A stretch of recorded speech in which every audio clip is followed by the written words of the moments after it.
Good morning, everyone. I'm glad to have you here today.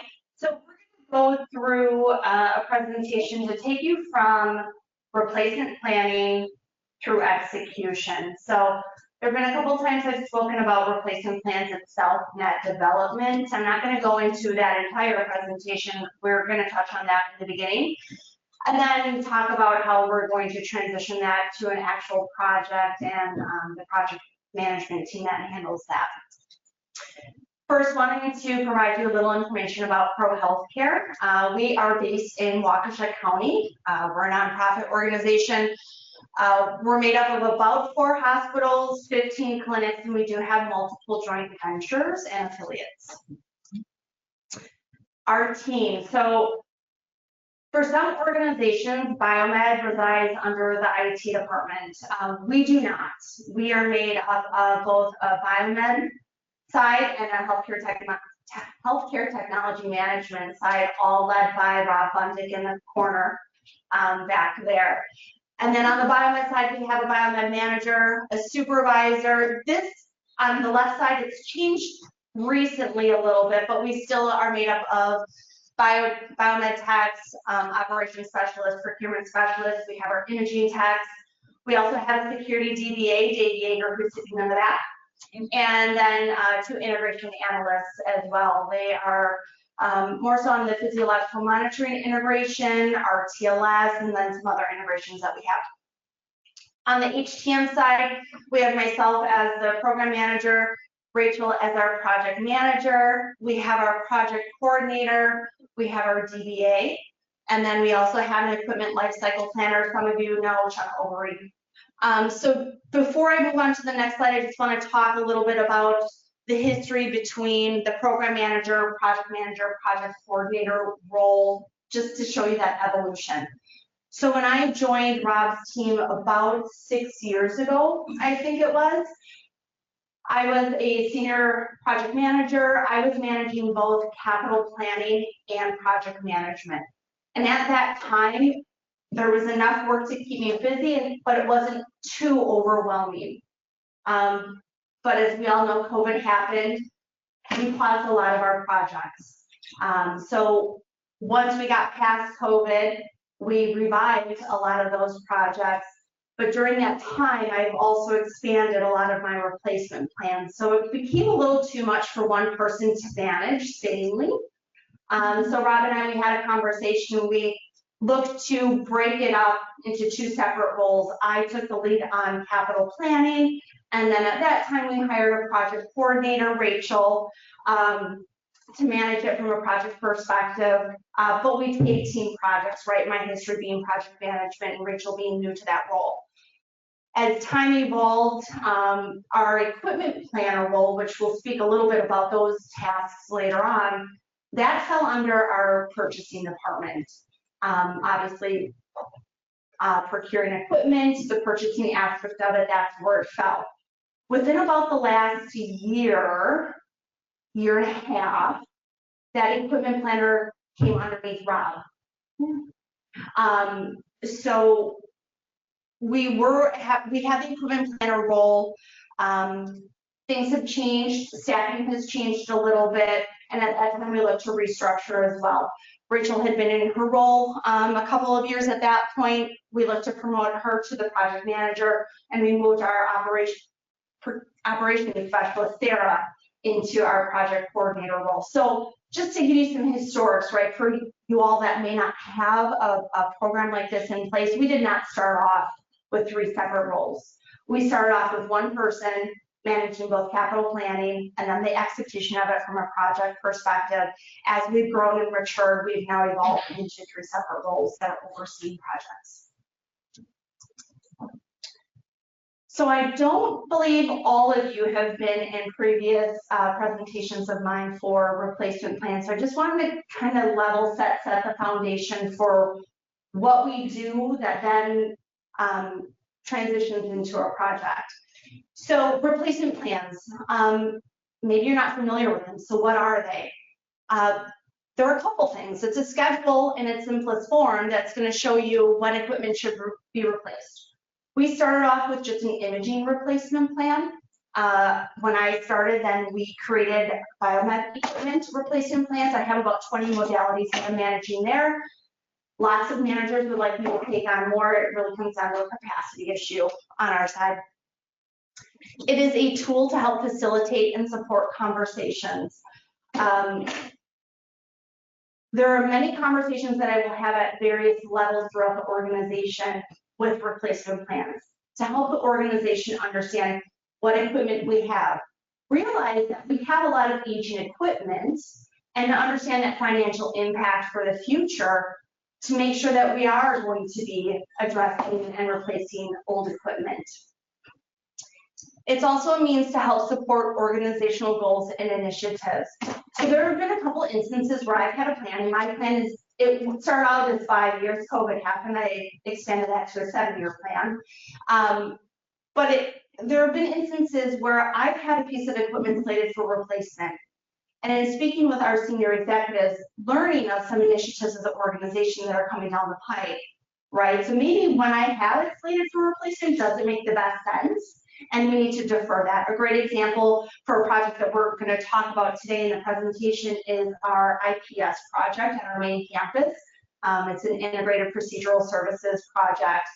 And what that is we're looking at all the procedural spaces and we are combining some of those similar services with the patient experience to centralize that versus have them in various locations.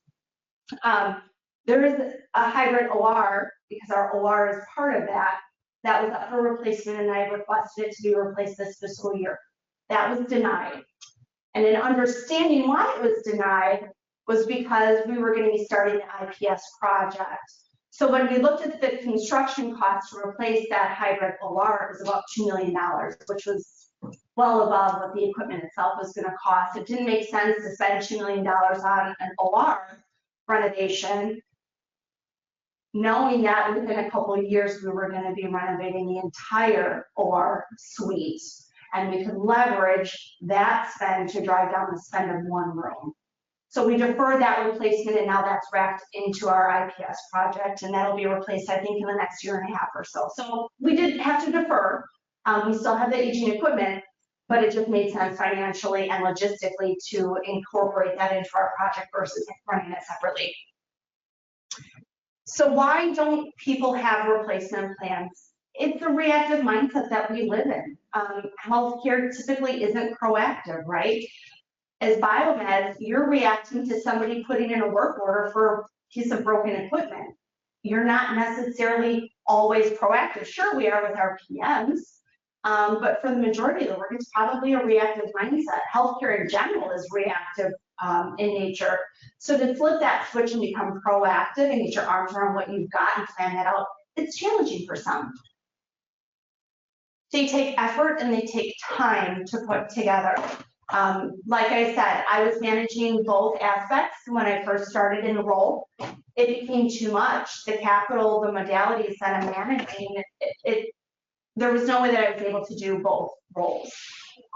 It takes a lot of effort. It's not where you're just touching it once a year. You're having continual conversations interdepartmentally to make sure that your plan is where it needs to be, where it makes sense. And then a lack of understanding of what the benefits are of a replacement plan. So some of those benefits, they help us drive standardization. I also participate in leading our RFP process with our Director of Supply Chain and Logistics. So every few years, depending on the modality, right, we want to look at what's out there, what technology has evolved, right? Are there services that we're not offering today, but we know that we're going to be offering in the future? Do we want to expand some of our sites, right? And what is our focus of those sites? Are we going to focus more on stroke in one aspect? Are we going to do more interventional radiology in another? Where is all that taking place, right? And understanding that mix. So we look to do standardization on the front end to understand that financial impact, but there's also a benefit to it on the back end from a biomedical HTM perspective and support, right? The training that you're all receiving, do you want to have 5 different models or even 2 or 3 different vendors of CT, right? You're going to get better support for your customers if you're standardized to at least one vendor, right? You may have a couple different models. We do in the CT world, depending on what our specialties at each site are, but we're standardizing towards one vendor. It makes it much easier to support. Cost avoidance. So replacement plans are really good at providing that conversation, that platform to negotiate better pricing. If you're just looking at one CT, if I'm going to just use CT, if you're replacing one CT, you're negotiating for one CT, but I've got a plan, and maybe over the next 5 years, I'm replacing 3 CTs.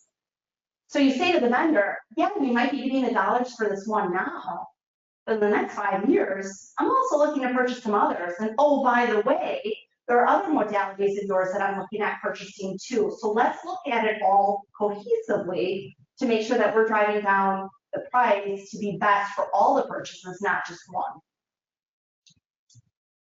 Planting a seed with senior leadership. So ProHealth is on the smaller side. We have about 4,500 employees, I believe. And our line of, our channel into the senior executive suite is quite short. I report to Rob. Rob reports to our chief transformation officer. So I have a direct line. Unfortunately, Brad has my cell phone number. I've had his. The CFO has my number too. But Rob and I review those replacement plans with our senior executive. Also, during our capital planning time frame in the year, I'm submitting the entire summary of the next 5 to 7 years so that they can see if they deny this, what does that mean? And oh, what do I already have planned for future years? And you'll see that when I show you what a sample replacement plan looks like, right? So it helps show your senior leadership, like you might want to say no to this, but understand I'm asking for this down the road. So if you say no, it's just going to bump that up. Or we're going to have to defer, and we might have an issue on our hands when that fails and we can't repair it. So just open communication. Improves the odds of getting your capital approved. So what I mean by this is, in most instances, you'll have your different sites, your different departments all submitting capital. So let's take it from a clinic perspective. You might have, of our 15 clinics, right? We have 15 different leaders that are going to be submitting replacements for, let's say, clinic exam tables. Who's going to get approved? Maybe 4 of the 15 will get approved and the rest aren't, right? But that just means that they have older equipment. It's not an efficient process. So by having a replacement plan, I look at the entire modality of clinic exam tables for all the organization, and I'm putting down when I think it should be replaced. I'm the one submitting that capital request for the entire amount of that year. So they're going to say no to one person with a huge long list that's showing if you say no, this is what it means, right, to future years. It's a little more challenging to do that than just to say, no, I'm just going to deny that one, just going to deny that one. So there's certainly some benefit. And I'll say, fortunately, unfortunately, I'm probably batting 90% of the capital that I request, I get approved every year. It's very rarely that I get denied capital. And fortunately, unfortunately, because I have a plan and the organization, the senior executives know what's coming down the pipe strategically and what that financial impact will be to the organization, I'm going to get asked in fiscal year 25, hey, can you go spend another $4.5 million? Here you go. So that's what I've been doing this summer, spending another $4.5 million. But see, that's the benefit of the replacement plan, right? I don't have to fight for that capital in the future year. I made my case, I've shown you. Now you're giving me more to spend because you know what financial impact is going to occur extra in the next couple of years. So it's a really good tool. And it's a relationship builder. I mean, really what it comes down to is you're providing data to operational leadership, you're providing it to IT, you're providing it to construction services, senior executives, all of that, right? The longer that you do this, the more diligent you are with it and the open communication you're having, you're building that relationship with the department, right? So I've got a great relationship with the radiology director. Does she always like me at this point when I say, no, we're not going to replace it this year, we're going to bump it because biomed can support another year? No, maybe there's a little bit of right there. But overall, it's a good relationship, right? My clinic Managers, we have a good relationship because they understand that I'm taking on that role. And in fact, I have the OR director who wants to give me more things to manage of hers so that she doesn't have to worry about it. Scopes being one of them. We draw the line at scopes. So it's a really good relationship builder for your organization. So when we go through the replacement plan process, there are a couple different stakeholders at play that I involve with. So first, Biomed and HTM. I meet internally with our leadership team to understand what is the serviceability of the equipment. Can Biomed still support it another year if we needed to, another 2 years? Or is this absolutely a must that we have to replace it now? We can't get parts, it's failing more often, right? What's that cost of repair? And that also helps set the priority because you're not, if you have two pieces of like equipment, same age, is one costing you more because it's failing more? And you're going to prioritize that one, right? And maybe you bump one down if push comes to shove because you can't do both at the same time. Cybersecurity risks. So Dave is in those meetings. We understand from his perspective, what is he concerned with from a cybersecurity stance? Hate to say it, but are we finally getting rid of that cath lab that's running Windows NT? Yes, Dave is super excited about that, I'm sure. Doesn't say that we don't have XP still in some places, but but we need to understand our cybersecurity stance, especially in today's age, right? And then again, standardization. So making sure that we're all on the same page of standardization. That is key for our organization. We're involving our operational leaders. We want to understand what's that downtime that you're experiencing. We might have some utilization data that we're able to pull, but we want to understand what's that downtime that you're experiencing. Not only from an equipment perspective, but also from a vendor perspective, right? And how are they responding to that as well? Technology. So on the imaging side, right, you've got some technology that advances a lot quicker than others. What is the technology that you need to support your patients? Are you bringing on new providers that are trained in new procedures that our current technology isn't necessarily going to support? So the next time that we go to replace that piece of equipment, we want to make sure that we're addressing that need. And then again, standardization. We're very fortunate with the organization also likes operationally some standardization workflows from staff perspective. Some of those vendors are getting quite smart where they're creating the same user interface across modalities. Makes that a lot easier for them as well. So we want to understand, their standardization perspective. Senior executives, I talked about this a little bit. So again, every year when I'm putting together my replacement plan, Rob and I, we meet with Brad, our Chief Transformation Officer. We go over what am I projecting for this next year from a dollar perspective, right? I'm getting some insight from him into what the company priorities are. I think it's on my replacement plan, you'll see that FY26 is really low. Well, get some feedback that maybe the organization needs to spend some extra dollars elsewhere to play catch up. And maybe I need to take a little bit of a back seat. Doesn't mean I'm not giving enough dollars to spend, but maybe it's not as much, right? So understanding, again, what do I need to tweak on my end to meet what the organization's strategy is for the next couple of years as well. Or knowing, again, right, with that extra $4.5 million, knowing what the future strategies are, bringing some of that future spend into this year as additional. And then approval to proceed with the plan. So Brad will kind of give me the green light that, yep, everything looks good, or no, these are the changes that you need. So once I get Brad's blessing is typically when we'll continue with the process and engaging construction services. So keep in mind that my replacement plan is only accounting for the medical equipment cost. Imaging equipment, if it's not mobile, usually has a construction cost associated with that.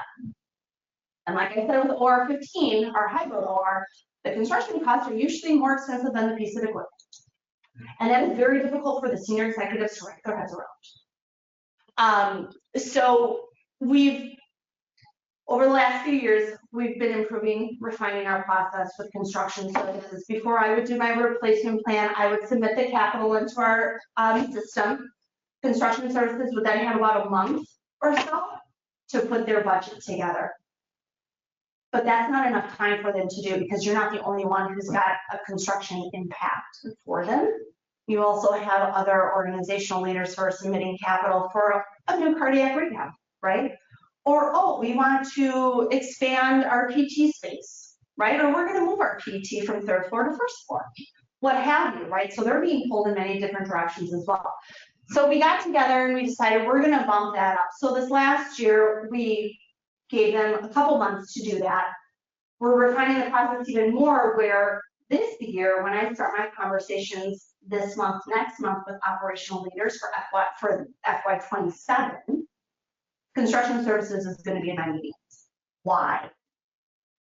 Because they need to ask the questions of, great, you're replacing the metal equipment. What else do you need done in this room? We have one site where there are multiple imaging modalities kind of right next to each other, and they all have separate control rooms. But we're changing that slowly with each device replacement to do a shared control room. So the control room will be larger, but now they have access to look at their MRI, they have access to look at their RNF, access to look at CT, all from a single room, right? So it's those components that we want to understand. It may be as simple too as where construction services is like, do you want to change the paint? It's been about 25 years, maybe we should do that, right? Or the millwork, it's kind of falling apart, maybe we should put in some new cabinetry. So we want to bring them in earlier on to help define the true scope of that project. Again, it's not just your medical equipment, it's the room. It's what you can't see as well. One of the big things with OR 15, the hybrid room, we had to replace an air handler. Those aren't cheap. That's what drove up that $2 million construction cost. But in some instances with the imaging equipment, it's obviously keeping off more heat. It's doing more things, right? You need to look at the actual HVAC infrastructure as well. So trying to get a real holistic picture of what that is going to cost the organization. And like I said, with that, the infrastructure impact, and then the budget analysis. So no longer is it just, here's the piece of medical equipment, I need $1.5 million, right? It's like, no, Lani's gonna need actually like $3 million because, oh, we need to do the air handler, we need to do some new cabinetry, X, Y, and Z in the room, right? So they have a very good picture of what it's gonna cost, and when that gets approved, that's the dollar that we have to meet. So we have to stay within that budget. Contractors are also involved with construction services. They partner with them. And it's down to the point where with the design piece that contractors help out with, our architect is sometimes involved with that. I'm getting generic site specifics from vendors to make sure that we understand the mechanical, electrical, plumbing requirements of any equipment. And they account for that in their budget that they put together with their cost estimates. So it's a lot to go into a replacement plan. A lot of stakeholders, a lot of time and effort goes into this. So this is a sample replacement plan. You'll see I have about 5 years worth, all of our imaging modalities. You'll see FY26, $4.1 million. I had to scale that, but Brad can see what that does, right? Fiscal year 27 right now, before I meet with all of those stakeholders on the previous slide, I'm projecting $12 million. Oh, and then in FY28, I'm projecting $14 million. Is that going to change? Yes, as I have the conversations over the next couple of months. But it sets the stage, right? It plants that seed with senior leadership. They can see what we've got and what we still need to maintain. So while you're looking at the new clinic that you want to build, understand you still have a lot to maintain here. Any questions before I move on? Actually, Lani, yes. So when you have this breakout of the costs, Yep. Does that ever factor in that pot of money that gets found? Do you automatically calculate that in, or do you show them up front and then they go, oh, by the way, we found a pot of money, and then you work off of from there? Yep, so I do not, on my initial plan, I don't take into consideration that there could be a pot of money found. But I show them what future years are, right? And it was more so on ultrasound is a good one. I haven't updated ultrasound to reflect this. So for fiscal year 26, I was projecting 210,000, FY27, 910,000 for just regular ultrasound. ultrasound, when Rob and I were asked, hey, if you had another $4 to $5 million to spend, what modalities would you spend it on? Ultrasound was one of them. There's not a construction component, it's a plug and play, right? Clinic exam tables were another one, and our invasive ventilators were the third that I was able to pull in. So really, this isn't updated. Again, still has to be gone through over the next couple of months. But ultrasound now, I don't have any ultrasound. I think I maybe have one ultrasound in FY26. I pulled in all of FY27. And the only reason why I left one in FY26 is because they just purchased a piece for it that was like $1,500. And I'm like, I'm not going to ruin your operational budget having just spent $1,500 and get you a brand new one. We can now live another year with it, so we're gonna hold on to that one. But the rest from 27 I pulled in. So really, my 12 million is probably, you know, it goes down almost $1 million in just ultrasound by being able to do that. So no, they can see though, right, what I'm spending, and they already have an idea what I can pull in, but they ask for us, and we provide them that data. And also, then I'm providing them what does that mean for future years, right? Because they have this in their mind, so I have to lay out for them, okay, it means that this is reducing, right? How much are we going to save future year? So they know how much are they truly freeing up each year because of the IPS project, which will take us to 2028. So how many millions did I just free up for you in 27 to put towards that project? How many millions did I just free up for you for 28 to put towards that project? Okay. Any other questions? Okay. So that takes us from replacement plans, and let's get into projects. So just a visual here. So we start with our replacement plan development. We transition to our project team. It's not just Rachel, although some days it feels like it. And then we execute our projects. So yes. So can everyone hear me? Okay, now. Okay, great. Okay, so just wanted to go over project landscape, because like Lani said, here's where I come into play. She spoke about all the pre-planning needed. As you can see, a ton goes into that. But where are we at today? So right now we have 8 active projects. And as Lani mentioned, we have a very large project, the IPS project going on, which will take us about 3 years to complete, all the way to projects that are just more straightforward replacement projects. So these are your X-ray, RNS systems that just short design period, and then a shorter construction period as well. So they can range from a few months to 3+ years, depending on that.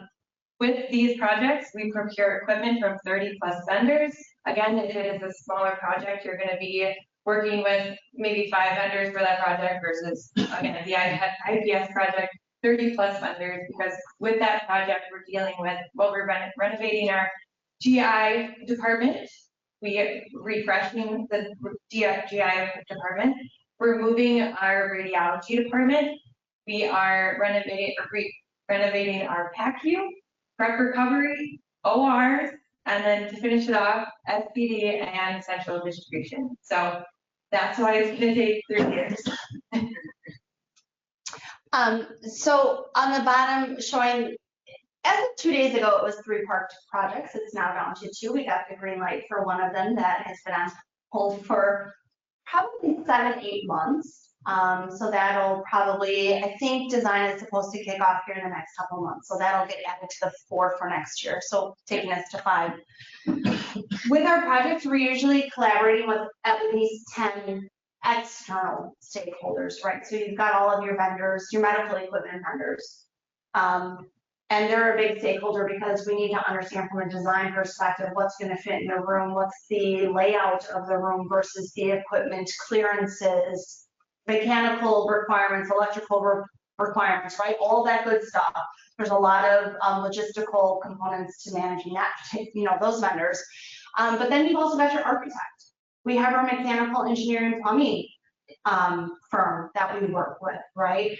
You have different contractors. We don't use the same general contractor on all of our projects. We'll use the same contractor that was part of our project budgeting with the replacement plan. But we could have, I think there are 3 main ones that we use, and all of their subcontractors, right, that we're in talks with. So there are lots of external stakeholders that we need to manage expectations, timelines, communication, all of that with. And then I just wanted to show for next year. So based off of my replacement plans alone, it's 4 projects that were approved for next year that have a construction component that will then fall into Rachel's lap. If it doesn't have a construction component, I still manage it. But for construction related ones, there are 4. Seems small. But let's step back from project management for those of you who are thinking about creating a program with a project manager. On average, a project manager should only manage 3 to 5 projects, and that's based on size and complexity. Okay, so the smaller projects, less complex, you might be at 5 or 6 actually.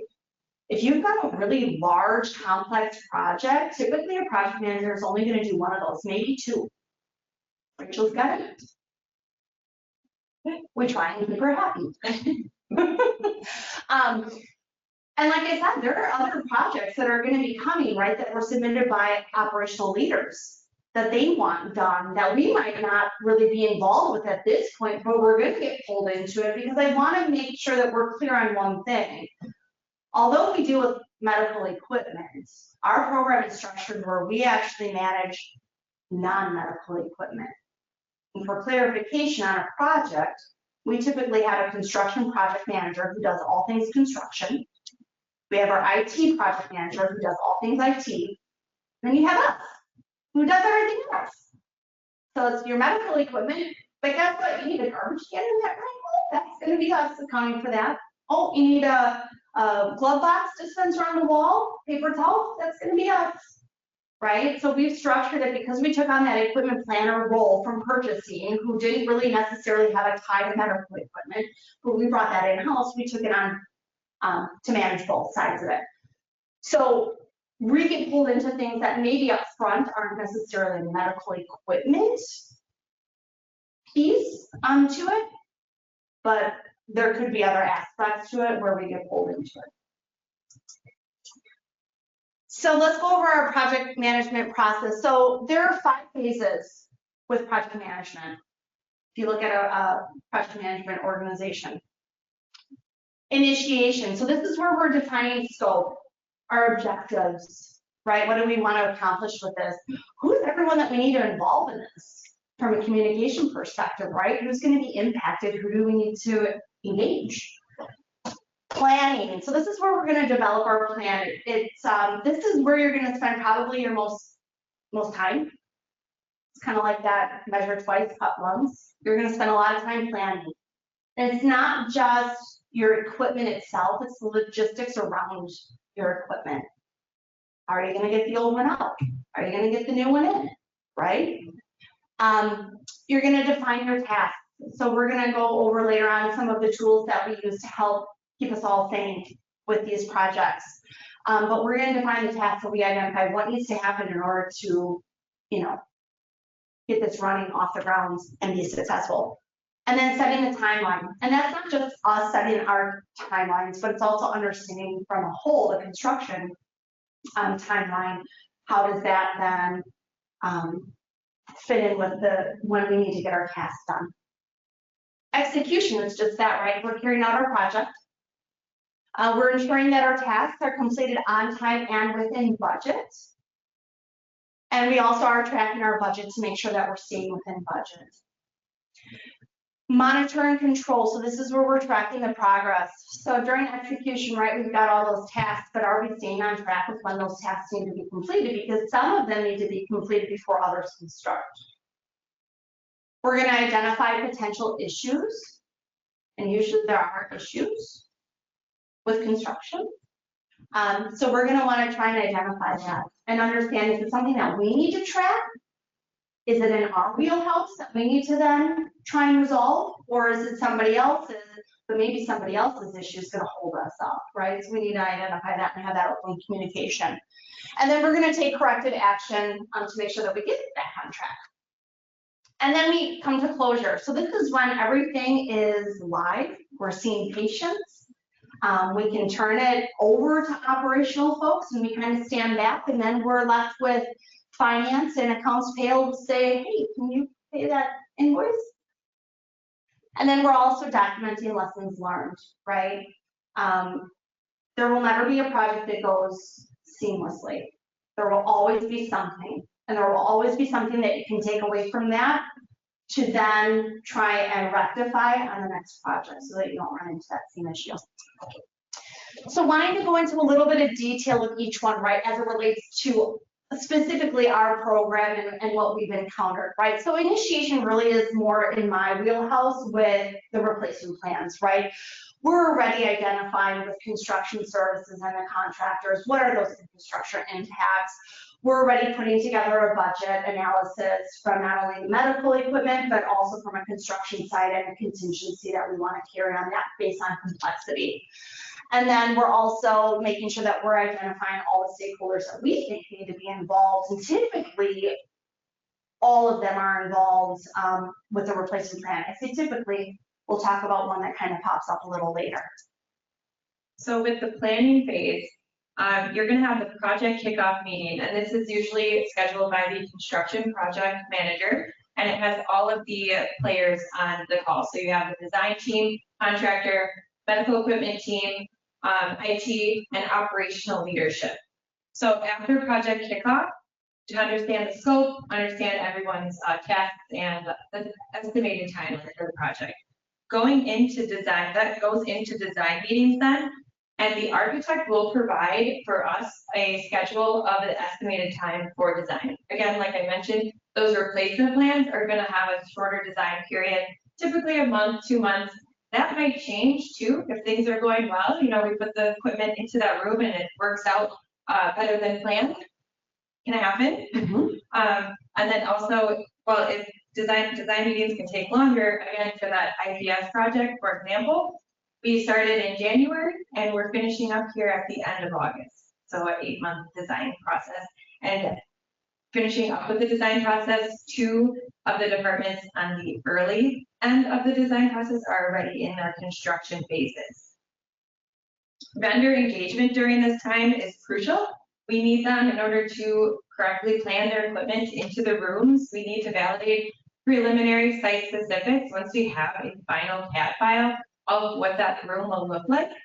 Going through that design process with operational leadership to get those final site specifics from the vendor for sign off by operational leadership. Vendor engagement as well with if any equipment needs to be removed, an old x-ray, getting them on site to make sure that they're measuring, understanding what they need to remove if it's a trade-in.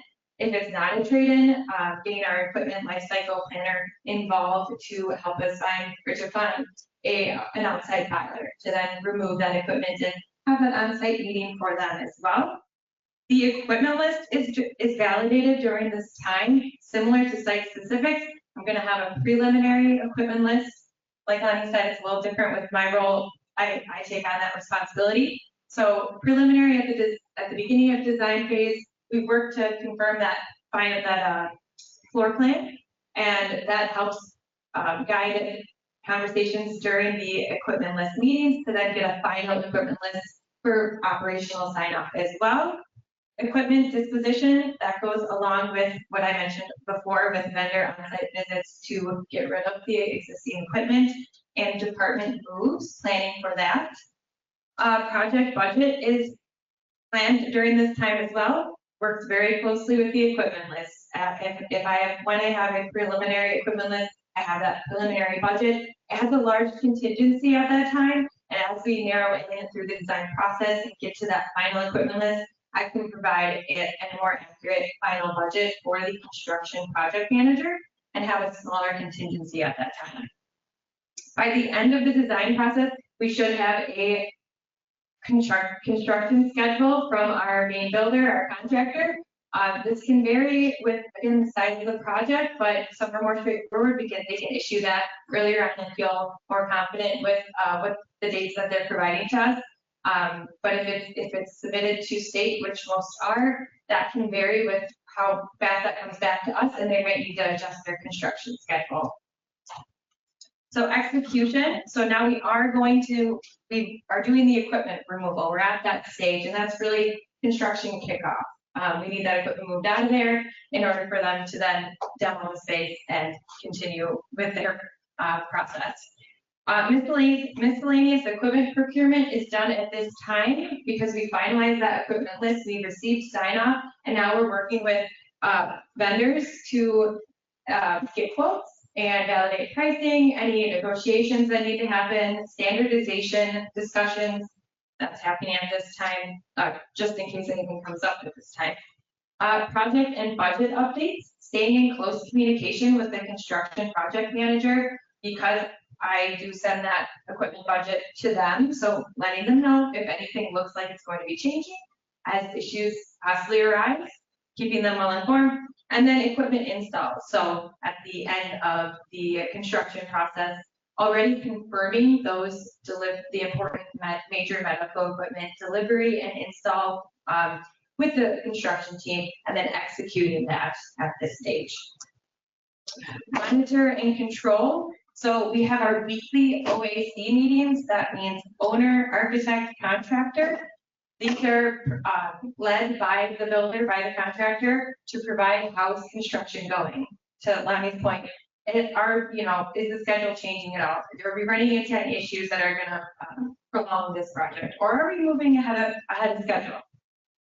Internal project manager meetings. These are more necessary on the larger projects. Again, you need to stay in close communication with your team, letting them know when any issues arise, and working with the IT project manager, construction project manager.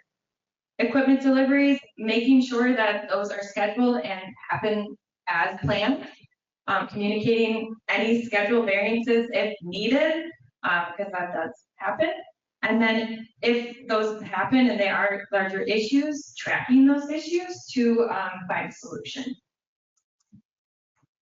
So then once we're at go live, we kind of move into our closure phase. And really it's, for us, it's getting operational sign off that everything on that piece of medical equipment is functioning as expected, so that we can go ahead and give the approval to AP to pay that invoice. Lesson learned here, example for you, is originally Rachel or myself used to give that sign off to go ahead and pay the invoice. And then you'd find out a couple weeks later, hey, this isn't really working, something's wrong. And you're like, crap, we just sent the final payment. And you kind of lose a little bit of leverage. For some of the vendors, it's not an issue, right? They're phenomenal. And then other vendors, they need a little bit of that leverage, right? So we've changed our process where now we require operational leadership to sign off that invoice can be paid. We don't want that ownership. So a little change for us there. So project stakeholders. So Lani mentioned these with her replacement planning process, how they come into play with when the project is actually in the project phase. That's where I come in. So with biomed, I'm in turn working with the biomed men that support the equipment that's going to be replaced, right? I'm keeping them informed. What's the timeline look like? Are there any integration pieces that we need to plan for new equipment with our device integration team? And then as well as working with biomeds that support our RTLS tracking system for equipment, which is our infrastructure for equipment tracking. Construction services, working very closely with them. They own the project at this time, and so they own it, but obviously we are a large piece with being the medical equipment part and non-medical equipment. Contractors, they work closely with construction services. Anything that we need, it will go through construction services as well from them, but we stay in communication with them as well. Operational leadership, they're working closely with them throughout those, like I said, we have the OAC meetings, so they're on those calls, understanding how projects are going, if they're moving forward, or if we ran into an issue. And then something different here that comes into play with when we're in the project phase with stakeholders is purchasing is now a big player in this part. So working with purchasing for standardization adherence. They own the standard equipment list for ProHealth care. So making sure that we represent those standard models on the equipment list that was approved. And just to add to that, They don't have obviously our standard CT, standard ultrasound, things like that, but they do have other standards that come into play because we manage medical, non-medical, right? Wheelchairs. So when we did our latest hospital a couple of years ago, right? Wheelchairs, you need to purchase those. What's our standard, right? Scales, thermometers, bladder scanners, things like that. So there are some smaller pieces of medical equipment. They're typically the ones that will meet the operational threshold if an operational leader needed to replace some of their inventory. They can go ahead and purchase that and have that information for what's our standard. So it's not our big iron, it's more of the smaller stuff, but we want to make sure that we're adhering to the standard as well. They also assist with negotiations with our vendors as we're reaching out for quotes for purchasing the equipment list. They determine the supply/disposable contract impact. So with these, again, the replacement projects are more so one room, straightforward, but when we're talking about a complete department renovation, that has a large play with the supply agreement that's working with that department and what they need for stocking and to make sure that room is ready for go live. They also sign necessary documentation like quotes and agreements for our major medical equipment vendors. And that's it. So there's a lot going on. So how do we keep track of it all? That's where our project tools come into play. I mentioned meetings. I mentioned the OAC meetings. That's one form of our project meeting. We also have the internal project manager, program manager, IT project manager, and that construction project manager. We have that meeting for larger projects, stay in close communication with them. We also have our device integration meetings, so keeping the biomeds informed of any new equipment that is going to involve device integration and any on-site visits that are needed for maybe more complex projects. What comes to mind is a cath lab.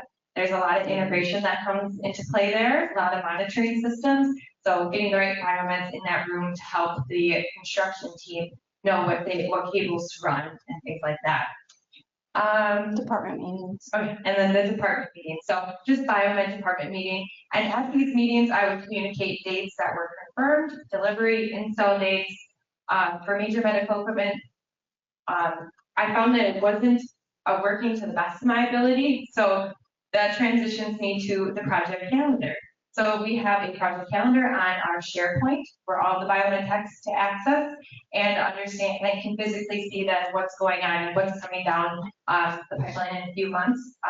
But I still communicate that to them to give them a heads up. Something else that I use every day, I use OneNote every day because, like I mentioned, there's so many different types of meetings. So to keep track of all these, just you creating your notebooks in OneNote. And then within that notebook, you can create the pages, and every meeting is very easily tracked there to then follow up on open items that maybe come from that meeting, tracking, okay, what was resolved. So it's a very, very nice place to represent all the information for easy access. And then I'm going to start at the bottom for our work breakdown structure. So if you're familiar with the project management world, one of the tools that is highly used or was highly used was Microsoft Project, but that was developed for NASA. So there are a lot of intricacies, a lot of complexities to using that, and a lot of, waving fists at the screen because you made one change and it screwed up your entire plan. So we dummied it down. We now have an Excel spreadsheet because, as Rob says, I like to live in Excel. So I made an Excel spreadsheet, and this really lists all of our tasks for each phase of our project. It can be as high level as you want it to be. It can be as granular as you want it to be. We try and take a middle of the road for most projects. I think for IPS, where we have a screenshot of what that one looks like, it does get a little more granular. But again, it's not because we don't know what we're doing. It's because there's so much happening, and Rachel's managing 7 other projects where sometimes it's nice just to do a data dump so that you're not missing anything, right? Equipment planning software, so we talked about this a little bit because Rachel manages the equipment list. We've gone through a couple different vendors in the last few years, initially when I started in the role, we had IMA do it for us. We then switched to a product when we brought it in-house to manage ourselves, and we recently switched, I think it was this last February, to our latest platform. So there's still a little bit of a learning curve there with it, but we utilize that.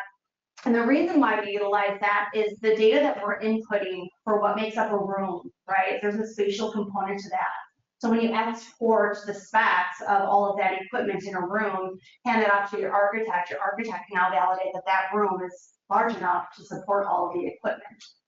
And each line also has, if applicable, a mechanical, electrical, plumbing component to it, right? So you send that off to your engineering firm, and they can make sure that they're accounting for any of the mechanical, electrical, plumbing that's needed to support the equipment in that room. So it feeds into your construction documents to make sure that we are accounting for everything that's necessary. And then our issue tracker, like I said, there will always be an issue on a project. How do you track that?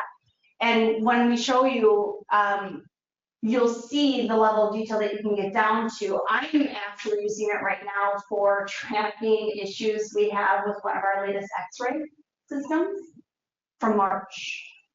So it really is a great tool to review with the vendor on our weekly calls, because they were tracking 2 issues. I said, no, look at the issue tracker. We have about 10 issues that we're tracking. So it's a great way to keep them on track by getting the issue tracker. So some examples of these tools. Yes, so this is an example of the work breakdown structure. So it's in Excel. We have the construction piece here, design and final construction schedule, major milestones to meet. But then we go into the planning, and it ties back to the slide that I was talking about. So preliminary site specifics, going down to each step needed in order to get those preliminary site specifics. So did we request them? And if we request them, we need an initial CAD file from our architect in order to do so, in order for the major medical equipment vendor to build that into the room. Did we receive them? Operational leadership then needs to sign off on them before we can send them to our architect. So this is preliminary site specifics.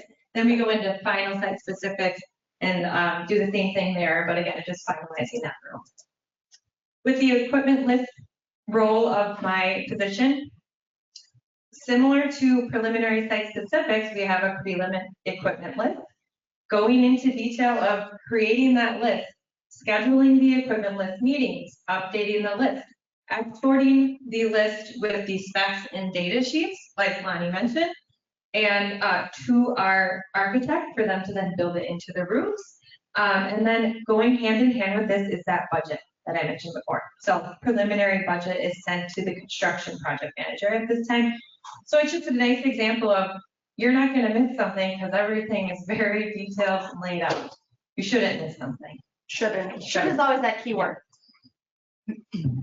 With project calendar, this is what I mentioned as well. This is for our biomeds to visit because they got many things going on. So this is my way to communicate to them, what do we have going on project-wise that they need to know about.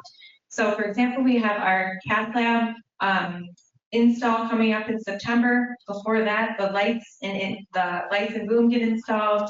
During that time though, our RNF replacement project is kicking off with their deinstall of the 2 existing RNFs. So that's overlapping with the cath lab project. And then while those 2 replacements are going on, PT, we renovated a pediatric PT clinic, and it will be going live on the 30th. So a lot of things going on. So it's a great one-stop shop for the biomeds to just go to versus trying to remember, when did Rachel send the email with the date of what's happening, or was I not at that one department meeting where we vocalized it? So it's a good resource. And this is that issue tracker. So obviously you don't need all of the columns on here, but they're beneficial, right? So skipping the ID column, current status, right? Was it identified? Is it being worked on? Is it completed, right? What's the priority of it? Do you have an issue that's been reported that it's a down system, right? They cannot proceed with patient care. Or is it something where it's not acting quite right, or it's kind of glitchy here and there, but we can still proceed, we can still function, right? So understand what that priority is so that we can address them in order. Who is the affected department? Usually it's just going to be the one department, but there could maybe be, you know, down the line, maybe images aren't making it over to IT or to PACS, right? You want to call them out as being affected as well. So that, again, we make sure that we're communicating to the right folks. Brief description of what that issue is, who's assigned it, right? Who's assigned that issue? They're going to be your contact who's going to provide you updates then when that resolution is found. Is there an expected resolution date? You might not always know that, but sometimes it's good to ask that question. Are we thinking it's going to take about a week, right? Because when Rob says, hey, Brad's asking when is this going to be resolved, I can say it's going to be about a week. Or, you know, they're still trying to triage it to figure it out. We don't have it at this time. I can provide that update to my director, who can provide it to his leader. Is escalation required? Maybe it starts off that escalation isn't required, but based on how long it's taking to resolve the issue, yeah, we need to escalate this now, right? We're getting tired of dealing with this for however many weeks that it's progressing. What is the description and when was that resolution date?